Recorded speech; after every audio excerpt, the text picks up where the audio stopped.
Let me start in Buffalo. Sean McDermott got fired because the organization decided that being good was not good enough. I actually think it's a fascinating dynamic when you consider where Buffalo is versus what Green Bay is doing with extending Brian Gutekunst and their head coach Matt LaFleur. I don't really like. I think, Dan, you can make a strong argument for both instances. And this is something I think everyone listening or watching on Peacock can relate to in life. Is being good enough, or should you take a risk in life to strive to be great? It's funny. I mean, you could probably speak to this as well as anybody, Dan. You would have been good if you stayed at ESPN. You would have made good money. Things would have been good there. Like, you would have been fine. But you took a big risk because you wanted to see if you could do something really special. And you've done that with the best radio show in the world, right? Like, you decided, you know what? Just being good isn't good enough. I'm going to try to do something really, really great. And I think on some level, that's what the Ravens are doing. And that's what Terry Pagula and the Bills are doing. Whereas the Packers have decided that being almost good enough or close is good enough. I'm not begrudging them of that. But if you look at the Packers, they've been just good enough to not be good enough to get to the Super Bowl for a long time now. I mean, it's been a long time. They've had high-level quarterback play, and they haven't even gotten back to a Super Bowl. Whereas Terry Pagula and the Bills said, you know what? We want to try to win this thing. And by the way, there's a risk. Maybe they hire Brian Daboll. Maybe they go the wrong way. Maybe they have a Chief season and they win 6 games next year. This is a risk, but it's one that obviously Terry Pagula felt comfortable with.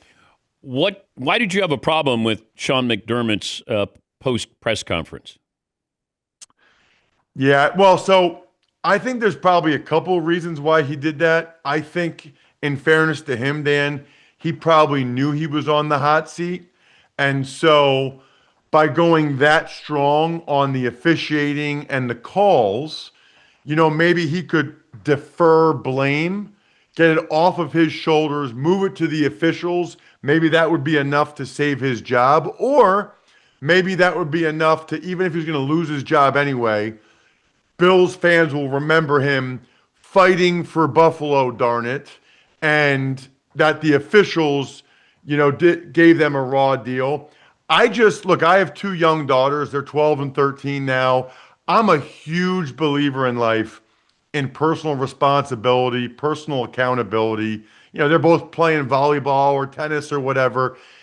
I don't like when people blame others. I watched that game. I got the helmet right there.